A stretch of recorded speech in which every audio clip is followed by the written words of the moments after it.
This channel does not promote any violent, harmful, or illegal activities. All content provided by this channel is meant for an educational purpose only. Brought to you by Agilus Diagnostics. নিজেকে test করতে থাকুন।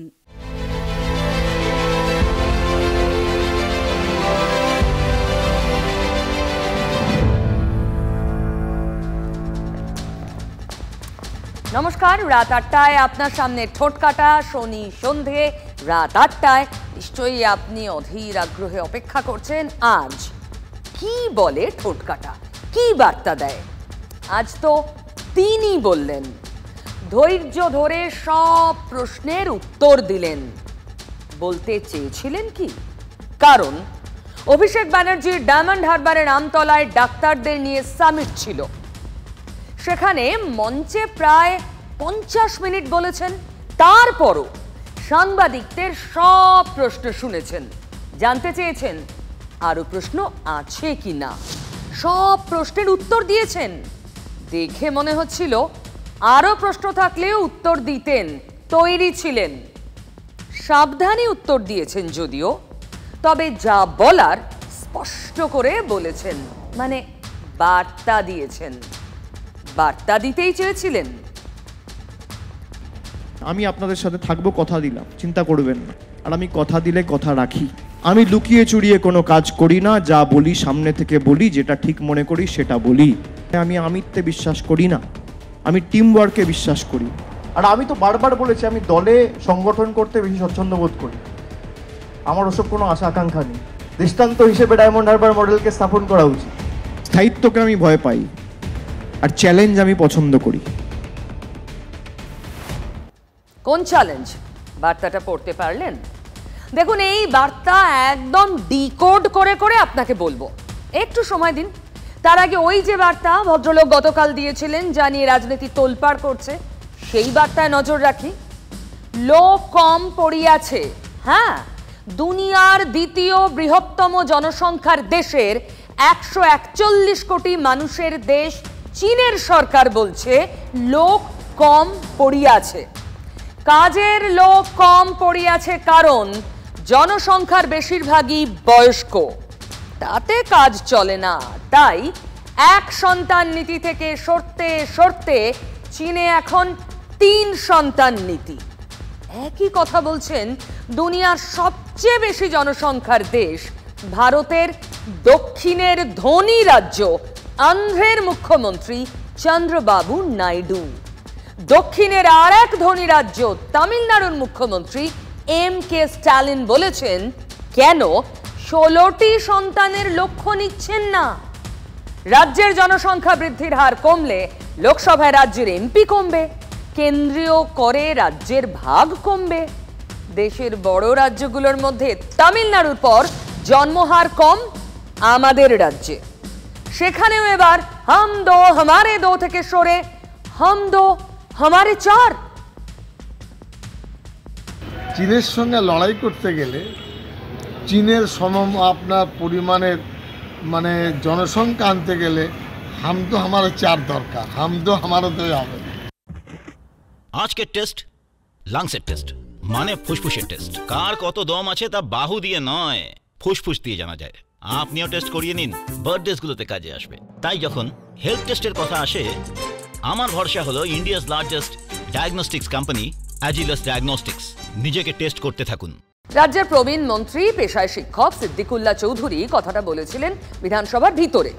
সেখানে অবশ্য চীনের কথাটা ছিল না। সংবিধান দিবসের আলোচনায় অংশ নিয়ে মন্ত্রী বলেছিলেন, ভারতবর্ষে মুসলমানরা বিজেপির দয়ায় বেঁচে নেই। আমরা জন্মসূত্রে ভারতীয়, উত্তরাধিকার সূত্রে ভারতীয় আছি, থাকবো। ওনারা যা করেছেন বাংলায় আর বলছেন লোক সংখ্যা বেড়েছে।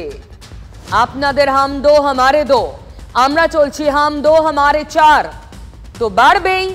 এই কারণে এটা ওই যে হুজুর বলে বক্তব্য সব হয় বিভিন্ন ধর্মীয় আলোচনায়, সেই সভাতে এরা বাংলাদেশের লোকরাও এরকম বলে। মৌলানা যারা আসেন এখানে তারা বলেন যে আমরা প্রয়োজনে 12টা নেব, ওদের হাতে পারমাণবিক বোম আছে, আর আমরা জনবিস্ফোরণ করে উড়াইয়া দেব। আমি খুব অবাক হয়ে যাচ্ছি এইরকম একজন শিক্ষক পেশায় এবং জনপ্রতিনিধি মন্ত্রী দুটো টার্মের, তিনি এই ধরনের কথাবার্তা বলছেন। কি শেখাচ্ছেন আপনি? অতি বাস্তব কথা, যারা লেখাপড়া জানেন, চাকরিজীবী, তারা দুটো সন্তানে সন্তুষ্ট প্রকাশ করেন, একটা হলেও করে। আর গ্রাম বাংলায় সাধারণত মধ্যবিত্ত নিম্নবিত্ত সমাজ, হিন্দু মুসলমান বলে নয়, তারা চান আমাদের সন্তান সন্ততি থাকুক, এতে আমরা গর্বিত।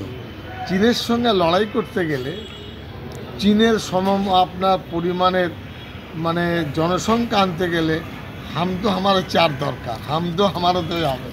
সন্তান বাড়িয়ে চীনের সাথে লড়াই করবে? অলরেডি তো জনসংখ্যাতে আমরা প্রথম আছি দেশ আমাদের। তাহলে আর মেয়েরা কি শুধু ওই মেশিন নাকি শুধু সন্তান জন্ম দেবে? এইভাবে তাহলে দেখা হচ্ছে নাকি? বিধানসভার মধ্যে বলার সময় ধর্মীয় লাইনে হেঁটেছিলেন সিদ্দিকুল্লাহ চৌধুরী, বাইরে বেরিয়ে সুর পাল্টে গেল। এই আলোচনায় আমরা অংশগ্রহণ করতে চাই না। শুভেন্দু অধিকারেরও ব্যক্তিগত মত হতে পারে, আমাদের সিদ্দিকুল্লাহরও ব্যক্তিগত মত হতে পারে, এটার সাথে আমাদের কোনো আসে না, এটার কোনো হয় না, মানে আমরা এটার কোনো ব্যাখ্যা দিতে পারবো। আমরা ওনার বক্তব্যকে সেভাবে আলাদা দেখবেন। আমাদের বক্তব্য যেটা, এই ধর্মীয়ভাবে পপুলেশন স্ট্যাটিস্টিক্স আগে কি ছিল, পরে কি ছিল, প্রতিবেশী রাজ্যে কি ছিল, প্রতিবেশী দেশে কি ছিল, এইভাবে কিন্তু কোথাও না কোথাও যার নিজের এজেন্ডাটাকে পুশ করছে, নিজের রাজনৈতিক এজেন্ডাটাকে, দেশের কথা কিন্তু ভাবলেন না, বাংলার কথাও ভাবলেন না। ফলে এইটা আমাদের পরিষ্কার স্টেটমেন্ট। ধর্মের মধ্যে আক্রমণ করে কি লাভ? দুজন হেভিওয়েট মন্ত্রী বুঝিয়ে দিলেন দলের লাইনে হাঁটেননি সিদ্দিকুল্লাহ চৌধুরী। তাহলে হুমায়ুন কবিরের মতো তার বিরুদ্ধে ব্যবস্থা নেওয়া হলো না কেন? বিধানসভার কার্যবিবরণী থেকেও বাদ দেওয়া হয়নি মন্ত্রী সিদ্দিকুল্লাহর ওই বক্তব্য। বিধানসভার অভ্যন্তরে স্পিকার সাহেবের কাছে পয়েন্ট অফ অর্ডারের মাধ্যমে জানতে চেয়েছিলাম যে উনি ওনার এই বক্তব্য কার্যবিবরণীতে যাবে কি যাবেন না। তো স্পিকার সাহেব জানিয়েছেন যে কার্যবিবরণীতে এই বক্তব্য যাবে কি যাবে না সেটা উনি পরে জানাবেন। মন্ত্রীর মতন একজন গুরুত্বপূর্ণ ব্যক্তিত্ব যখন তিনি এই কথা বলেন, আমি আশঙ্কা করছি যে পরবর্তীকালে পশ্চিমবঙ্গ বিভাজন করবারও দাবি উঠতে পারে। আজ ধর্মতলায় তৃণমূলের সংখ্যালঘু মোর্চার ডাকে সমাবেশ ছিল। ওয়াক অফ বিল বাতিলের দাবিতে সমাবেশ, কিন্তু ধারে কাছে দেখা যায়নি তৃণমূলের অন্যতম সংখ্যালঘু মুখ এই সিদ্দিকুল্লাহ চৌধুরীকে, যিনি হাম দো হামারে চার তত্ত্ব ভাসিয়ে দিয়েছেন। তিনি তো সমাবেশ সেরে ফেলেছেন গত পরশু। তার সংগঠন জামিয়াতে উলেমায়ে হিন্দের ডাকে ওই ধর্মতলাতেই। ইমাম সাহেবদের বলবো, মসজিদকে রাজনীতির আখড়া করতে আমরা দেব না, কথাই বলে গেলাম আপনাদের সামনে। সিদ্দিকুল্লাহ চৌধুরী টিএমসি লিডার, কিন্তু মসজিদ রাজনীতির আখড়া করা চলবে না। রামকৃষ্ণ মিশনে যান না, বলুন টিএমসি ঝান্ডা লাগাবো, কি বলবে তারা? বলে এসো বাবা, বলবে ভারত সেবার সঙ্গে যান, হবে না। মসজিদগুলোকে রাজনীতির আখড়া বানাচ্ছে তৃণমূল, এরকম অভিযোগ তো বিরোধীরা করে। সে কথাই শোনা গেল তৃণমূলের মন্ত্রীর মুখে। অনেকেই বলেন যে সংখ্যালঘুর মুখ ফিরহাদ হাকিম, কেউ বলেন সিদ্দিকুল্লাহ চৌধুরী, এটা তাদের পারস্পরিক দ্বন্দ্বটা নিয়ে আরো একবার সমালোচনা। আমার বক্তব্য, ফিরহাদ হাকিম রাজনৈতিক বা আমার থেকে বড়, আমি স্বীকার করি, কিন্তু বাংলায় মুসলিম সংগঠন জমিয়তুল উলামায়ে হিন্দের ধারে কাছে কেউ নেই, এটাও স্বীকার করতে হবে। ধর্মতলার সমাবেশে তৃণমূলের মুসলিম নেতাদের ভিড়। উত্তরবঙ্গের নেতারাও এসেছেন। ছিলেন ওয়াক অফ বিল নিয়ে সংসদীয় কমিটির সদস্য কল্যাণ বন্দ্যোপাধ্যায়। আর যেদিন আমি মারা যাব সেই দিন এই ভারতবর্ষের 6 ফিট মাটিতে আমার কবর হবে, আমার দেহ এই ভারতবর্ষের মাটিতে বিলীন হয়ে যাবে। আমি ভারতীয় নই কেন আমি বারবার করে জবাব দিতে হবে? কেন প্রমাণ করতে হবে যে আমি ভারতীয়? I feel insulted. আমাদের সম্মানহানি হয় যখন প্রত্যেকটা মুহূর্তে পরীক্ষা দিতে হয়। আমরা অনেক শুনেছি এই ওয়াকফ বিল প্রতিবাদ করতে যে আমি এত গালাগাল শুনেছি, এত সমালোচনা শুনেছি, সে দলের বাইরেই হোক আর দলের দু একজন তার মধ্যে থেকেই হোক না কেন, আমি তাতে এতটুকু আমি চিন্তিত নই, আমার লড়াই চলবে। এই সমাবেশের মঞ্চে দলের বহু সংখ্যালঘু মুখের ভিড় ছিল। এই তো সেদিন ববি হাকিম আর কল্যাণ ব্যানার্জি যে দুজনের কথা শুনলেন, তাদেরকে টার্গেট করেছিলেন মুর্শিদাবাদের ভরতপুরের এমএলএ হুমায়ুন কবির। মুর্শিদাবাদের জেলা সভাপতি আজকের সমাবেশে ছিলেন, কিন্তু মুসলিম অধ্যুষিত মুর্শিদাবাদের তৃণমূলের সংখ্যালঘু মুখ হুমায়ুন কবির এই ওয়াকফ সম্পত্তি নিয়ে যে ধরনের বিল আনছে কেন্দ্র সরকার, যখনই এটা পূর্ণাঙ্গ রূপ দিতে যাবে, পশ্চিমবাংলা সহ গোটা ভারতবর্ষের মুসলিমরা তাদের সম্পত্তি কী করে রক্ষা করতে হয়, তাদের কবরস্থান, তাদের হেরিটেজ বিল্ডিং, তাদের যে কোনো ইম্পর্টেন্ট জায়গা, সেগুলা কি করে রক্ষা করতে হয়, রাস্তায় নেমে আন্দোলন হবে। কেন্দ্রের ওয়াকফ বিলের সমালোচনা করেও সিপিএম নেতা হান্নান মোল্লা বলছেন, ঘোলা জলে মাছ ধরতে চাইছেন মমতা ব্যানার্জি। মমতার নেতৃত্বে ওয়াকফটাও একটা করাপশনের জায়গা হয়ে দাঁড়িয়েছে। ওয়াকফ থেকে পয়সা রোজগার করার লাইন ওরা নিচ্ছে, আবার উল্টো দিকে দেখাতে হবে যে উনি ওয়াকফকে বাঁচাবার জন্য লড়ছে। এটা হচ্ছে দ্বৈত চরিত্র মমতার বরাবরই। আমরা মনে করি গভর্নমেন্টের অ্যাটেম্পটা অত্যন্ত অশুভ অ্যাটেম্প, একটা সাম্প্রদায়িক অ্যাটেম্প। দেখুন, বিরোধীরা তো বলবেই, তৃণমূলকে বিধে কথা বলবেই, কিন্তু আজকের ওই সমাবেশ থেকে ওয়াকফ বিলের বিরোধিতা করে নিজেদের কোর ভোট ব্যাংককে বার্তা দিতে পারল তৃণমূল কংগ্রেস। দিল সমস্ত সিদ্দিকুল্লাহ যা বলছেন, ফিরহাদ হাকিমের ইগো, সিদ্দিকুল্লাহর সঙ্গে তার ইগো ক্ল্যাশ, এই সবকে পাশে সরিয়ে রেখে মাইনরিটি ভোট এককাট্টা রাখার মন্ত্র দিতে পারল তৃণমূল কংগ্রেস। ঠিক যেমন বার্তা এলো আজ ডায়মন্ড হারবার থেকে, সমান্তরাল ডিকশনারি বলছে সর্বত্র সমান দূরত্ব বা ব্যবধান বিশিষ্ট। যেমন ধরুন রেলের দুটো লাইন কখনো মেলে না, সমান্তরাল। সমান্তরাল 2017 সালে মুক্তি পাওয়া পার্থ চক্রবর্তীর বাংলা ছবি, অভিনয় করেছিলেন পরমব্রত চট্টোপাধ্যায়, ঋদ্ধি সেনরা। আমাদের রাজ্যের রাজনীতিতেও কি নতুন কোনো সমান্তরাল ছবি চলছে? আজ আমতলায় ডক্টরস কনভেনশন করলেন অভিষেক বন্দ্যোপাধ্যায়। আজই ধর্মতলায় হলো তৃণমূলের সংখ্যালঘু সেলের সমাবেশ আর মহিলা তৃণমূলের জোড়া মিছিল। সমান্তরাল তৃণমূলের পাল্টা তৃণমূল, তৃণমূলের বিরুদ্ধে তৃণমূল, সরকারের বাইরে আরেকটা সরকার, তৃণমূলের জন্মদাত্রী শ্রীমতী মমতা বন্দ্যোপাধ্যায়ের অথরিটিকে দলের মধ্যে চ্যালেঞ্জ করা, এগুলো নিয়ে পশ্চিমবঙ্গের মানুষ ভাবিত নয়। মানুষ তৃণমূলকে গ্রহণ করেছে, পরীক্ষা করেছে, এখন প্রত্যাখ্যানের সময়। আমাদের কোনো নবীন প্রবীণের ব্যাপার নেই, এখানে অনেক নবীন আছে, ওখানে অনেক প্রবীণ আছে। আপনারা যেগুলো করছেন এগুলো নয়।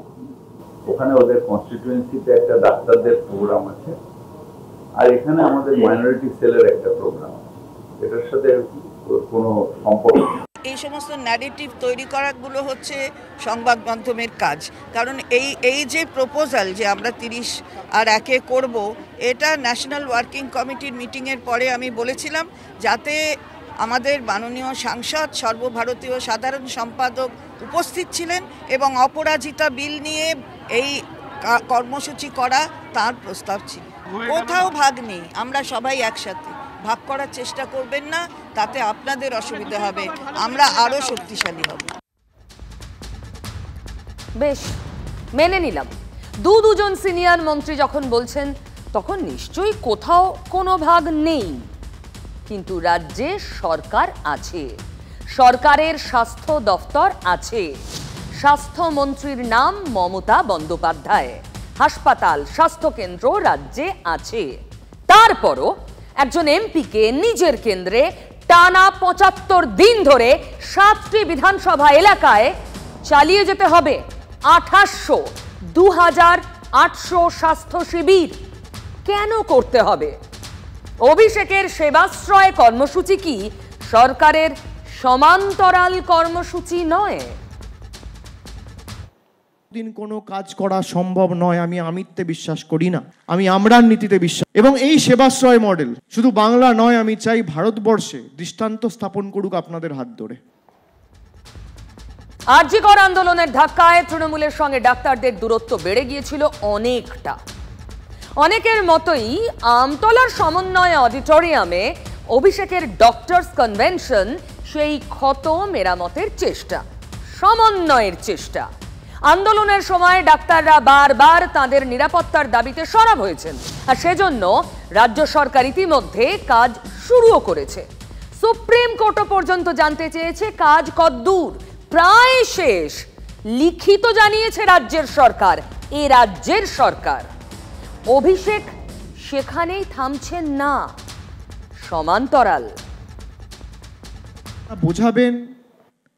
হ্যাঁ, তার মানে এই না যে কেউ এসে ভাঙচুর করবে বা আপনাদের উপর হাত তুলবে। আমি আপনাদের সাথে থাকবো, কথা দিলাম, চিন্তা করবেন না।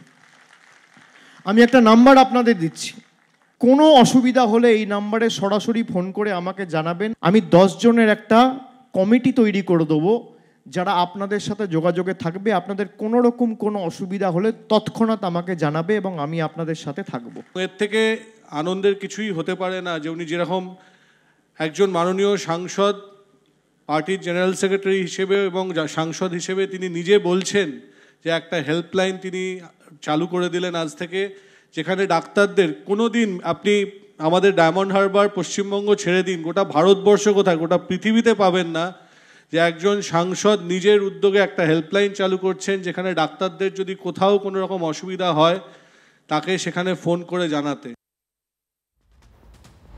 সত্যিই তো এ বেনজির। ডক্টরস কনভেনশনে 1200 চিকিৎসক ছিলেন বলে দাবি অভিষেকের। অনুষ্ঠানের কার্ডে নাম ছিল তৃণমূলের চিকিৎসক নেতা শান্তনু সেনের। আরজি কর পর্বে বারবার দলকে অস্বস্তিতে ফেলেছেন শান্তনু, তাই মুখপাত্রের পদ থেকে সরিয়ে দেওয়া হয়। তারপর তার নিরাপত্তা তুলে নেওয়া হয়। তারপর এই ডক্টরস কনভেনশনের কার্ড থেকেও নাম কাটা যায় শান্তনুর। শোনা যায় তাতে আপত্তি জানান খোদ দলনেত্রী। কার্ড থেকে নাম মুছে গেলেও কিন্তু আজ অভিষেকের অনুষ্ঠানে শান্তনু সেন ছিলেন সস্ত্রীক, তবে মঞ্চে বসেননি, ছিলেন দর্শক আসনে। এটাও কি সমান্তরাল পদক্ষেপ? কি বার্তা দিতে পারেন? বার্তা যিনি দেবার তিনি দেবেন। হ্যাঁ, কি এক্সপেক্ট করবেন, কি বার্তা দিতে পারেন? একটা ছোট্ট করে কি বলবেন না? আয়োজকের একেবারে গোড়ার দিকে তালিকায় আপনার নাম ছিল, পরবর্তী ক্ষেত্রে সেটা বদলে যাওয়ার কি অন্য কোনো কারণ?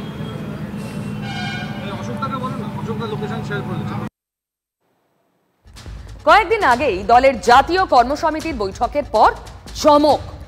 অভিষেকের নাম জাতীয় স্তরে মুখপাত্রদের তালিকায় প্রথম। তিনি তো সর্বভারতীয় সাধারণ সম্পাদক, তার কাছের লোক বলে পরিচিতদের নাম তালিকা থেকে বাদ।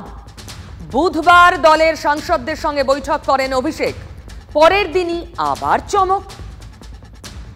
পার্লামেন্টে যা স্ট্যান্ড নেয় সেটা আমাদের ইন্ডিভিজুয়াল কারো ব্যাটার নয়। এই ম্যাটারটা নিয়ে স্ট্যান্ড নেবে তৃণমূল কংগ্রেস পার্লামেন্টারি পার্টির চেয়ারম্যান আমি, লোকসভা এবং রাজ্যসভায়। কিন্তু লোকসভায় আমাদের লিডার আছে সুদীপ বন্দ্যোপাধ্যায়, চিফ হুইপ আছে কল্যাণ বন্দ্যোপাধ্যায়, এবং রাজ্যসভায় আমাদের লিডার আছে ডেরেক ওব্রায়েন, ডেপুটি লিডার আছে সাগরিকা, এবং চিফ হুইপ আছে সম্ভবত নাদিম। সুতরাং তারা সিদ্ধান্ত নেবেন। তারা আমাকে জিজ্ঞেস করলে আমার ওপিনিয়ন আমি দেবো। দলনেত্রী কি বোঝাতে চাইলেন? দলের সর্বভারতীয় সাধারণ সম্পাদক এমপি হলেও সংসদে দলের অবস্থান ঠিক করার দায়িত্বে তিনি থাকবেন না। ঠিক আছে, দল যদি মনে করেছে, দল শৃঙ্খলা রক্ষা কমিটি তৈরি করেছে, পার্লামেন্টের একটা আলাদা কমিটি তৈরি করেছে, পরিষদীয় দলে বিধানসভার জন্য একটা আলাদা কমিটি তৈরি করেছে, যাদের যোগ্য মনে করেছে তাদের জায়গা দিয়েছে। তারা কতটা যোগ্য, কতটা দক্ষ আগামী দিনে তাদেরকে প্রমাণ করতে হবে। আমি যখন যে দায়িত্ব পেয়েছি আমি আমার সামর্থ্য অনুযায়ী চেষ্টা করেছি, সম্মুখ সমরে লড়াই করেছি। দল যাদেরকে দায়িত্ব দিয়েছে আমি মনে করি দলের সিদ্ধান্ত শিরোধার্য। তারা কতটা দক্ষ, তারা কতটা পটু, তারা কতটা পরীক্ষিত, প্রমাণ তাদের করতে হবে। এ তো সরাসরি চ্যালেঞ্জ ছুড়ে দিলেন অভিষেক। সমান্তরাল। লোকসভা ভোটের পর দলের রদবদলের কথা বলেছিলেন চিকিৎসা করাতে যাওয়ার আগেই তালিকা দলনেত্রীকে দিয়ে গিয়েছিলেন। কিন্তু তৃণমূলের রদবদল এখনো হয়নি। বদল কিছু হয়েছে, কিন্তু অভিষেক ব্যানার্জির তালিকা অনুযায়ী নয়, দলনেত্রীর ইচ্ছা অনুযায়ী। তার তালিকা অনুযায়ী বদল আদৌ হবে কি? সন্দেহ অভিষেকেরই। আমার কর্তব্য আমি করেছি। আমি বারবার বলছি, দলের সিদ্ধান্ত নেত্রীর সিদ্ধান্ত শিরোধার্য। এবার তিনি কবে করবেন তিনি জানেন। আমার কাজ, আমি যেটা 21শে জুলাইয়ের মঞ্চ থেকে বলেছিলাম, যে আমার কর্তব্য, আমার সাংগঠনিকভাবে আমার যতটুকু, এবং রেজাল্ট দেখে আমি সেভাবে প্রস্তাব রেখেছি। তারপর করবে কি না করবে সেটা দল ঠিক করবে, আর কবে করবে সেও দল ঠিক করবে। সব বল দলের কোর্টে। আর দল মানে তো মমতা ব্যানার্জি। ওই যে শুরুতেই বললাম, অভিষেক বার্তাটা দিতে চেয়েছিলেন। ডাক্তারদের সঙ্গে আলাপচারিতা একটা উপলক্ষ্য, লক্ষ্যটা বার্তা দেওয়া। আচ্ছা, অভিষেক যা বললেন আর যেভাবে বললেন, তাতে কি সত্যি তিনি দলে কোণঠাসা? অভিষেককে উপমুখ্যমন্ত্রী আর সঙ্গে স্বরাষ্ট্রমন্ত্রী করার দাবিতে সরব ভরতপুরের এমএলএ হুমায়ুন কবির। তাকে শোকজ করেছে তৃণমূল। গতকাল শোকজের জবাব দেওয়ার পরও একই দাবিতে অনড় কবির। সমান্তরাল। Abhishek Bandyopadhyay deputy chief minister হওয়ার দাবি এখনো থাকবে আপনার? আমি এই মুহূর্তে আর ওটার পুনরাবৃত্তি করব না। আমাদের দাবিটা এরপরে মুর্শিদাবাদ জেলা থেকে সেটা আগামী দিনে তুলে আনবো সময় মতো 2026-এর ইলেকশনের টাইমে। মুর্শিদাবাদ থেকে উঠে আসবে দাবি। কি দাবি? অভিষেক বন্দ্যোপাধ্যায়কে ডেপুটি চিফ মিনিস্টার করা হোক। এই দাবি শুধু তার থাকবে না, মুর্শিদাবাদের প্রতিটি বিধায়কের গলায় থাকবে, প্রতিটি মানুষের গলায় থাকবেন। শোকজের জবাব দেওয়ার পরেও রীতিমতো তেজের সঙ্গে উত্তর দিলেন ভরতপুরের বিধায়ক হুমায়ুন কবির। প্রথমবার এ ব্যাপারে মুখ খুললেন অভিষেক। আগের উত্তরগুলোর মতো সোজা সাপটা মেজাজটা কোথায় যেন নেই মনে হলো। এগুলো ব্যক্তিগত বিষয়, এগুলো বলা ঠিক নয়। এগুলো যেই বলে থাকুক, দলে আলোচনা করা উচিত। এ নিয়ে আমি কোনো মন্তব্য করতে চাই না। আর আমি তো বারবার বলেছি, আমি দলে সংগঠন করতে বেশি স্বচ্ছন্দ বোধ করি। আমার ওসব কোনো আশা আকাঙ্ক্ষা নেই। কি বার্তাটা পড়তে পেরেছেন তো? আসলে কি জানেন, দুই রাজনীতিকের দ্বন্দ্বের মধ্যে যখন পরিবারের দ্বন্দ্ব প্রতিফলিত হয়, ব্যাপারটা আরো চিত্তাকর্ষক হয়ে ওঠে ভোটারদের কাছে। অভিষেকের আজকের যে কর্মসূচি ছিল ডাক্তারদের নিয়ে, তার নাম সেবাশ্রয়। চিকিৎসা নিয়ে তিনি অনেক প্ল্যানিং এর কথা বললেন। আগামী দিনে অভিষেক বন্দ্যোপাধ্যায় ব্লক স্তরে কিভাবে তার কেন্দ্রে স্বাস্থ্য পরিষেবাকে পৌঁছে দেবেন। তাহলে এক টুকরো ছবি ডায়মন্ড হারবারের স্বাস্থ্য পরিষেবার আপনাদের সামনে রাখি। অভিষেক যেভাবে নিজের কেন্দ্রে স্বাস্থ্য পরিষেবা এগিয়ে নিয়ে যাচ্ছেন, তার একটা নমুনা ছড়িয়ে ছিটিয়ে। এটা ডায়মন্ড হারবার স্বাস্থ্য কেন্দ্র, সরকারি মহেশতলার সরকারি স্বাস্থ্য কেন্দ্র। মদের বোতল তো দেখতেই পাচ্ছেন ছড়ানো। স্বাস্থ্য কেন্দ্রের ভিতরের ছবি দেখাচ্ছি। মনে হচ্ছে এটা কোনো হাসপাতাল, সরকারি স্বাস্থ্য কেন্দ্র। এখানে রোগী আসতে পারেন। এ তো নরকের পরিবেশ। যে স্বাস্থ্য কেন্দ্র নিজেই অসুস্থ, সেখানে সুস্থ পরিষেবা মেলে কি করে আশা করতে পারি আমরা? এবার চলুন স্বাস্থ্য কেন্দ্রের বাইরের ছবি, সেটাও দেখাই। আর এক নরক সেখানে। কবে বর্ষা চলে গেছে, কিন্তু জল এখনো জমেই আছে। জমা জল পেরিয়ে সরকারি স্বাস্থ্য কেন্দ্রে পৌঁছনোই দায়। তাহলে এমন স্বাস্থ্য কেন্দ্র রাখা কেন? স্রেফ সংখ্যা বাড়াতে, নিয়ম রক্ষা করতে? এলাকার মানুষ তো বিরক্ত। জলের জন্য ডাক্তার ঢুকছে না, আর দিদিরাও ঢুকতে পারছে না। দিদিরা খুব কষ্টের মধ্যেই আসে, আর ডাক্তারও আসছে না। ডাক্তার আসছে ফিরে যাচ্ছে। আমাদের এখানটা একটা ড্রেন হোক, ড্রেন না হওয়া পর্যন্ত রাস্তা তো উঁচু করলে রাস্তার জল তো ঘরে ঢুকে যাচ্ছে। এদিকে সরকারি স্বাস্থ্য কেন্দ্রের এই হাল, আর সেটা যে মদের ঠেক, স্থানীয় কাউন্সিলর নাকি জানেনই না। এলাকাটি একটি ফাঁকা জায়গা, একদম 24 নম্বর ওয়ার্ডের শেষ প্রান্তে একটা জায়গা। সেখানে আমরা অলরেডি এই কমপ্লেনটা পেয়ে আমরা ভিজিট করেছি, এবং সেখানে আমাদের যে ওই স্বাস্থ্য কেন্দ্রের যে একটু অসুবিধাগুলো আছে সেগুলোকে নিয়ে আমরা আলাপ আলোচনাও করেছি। আমরা ভিজিট করে চেয়ারম্যান সাহেবকে বলেছি যে প্রবলেমগুলো ওখানে আছে, সেগুলো চেয়ারম্যান সাহেবকে বলার পর চেয়ারম্যান সাহেব কিন্তু সেগুলোকে অতি সত্বর প্রয়োজনীয় ব্যবস্থা নেওয়ার জন্য আমাদের বলেছেন, এবং তিনি অর্থ বরাদ্দও করে দিয়েছেন।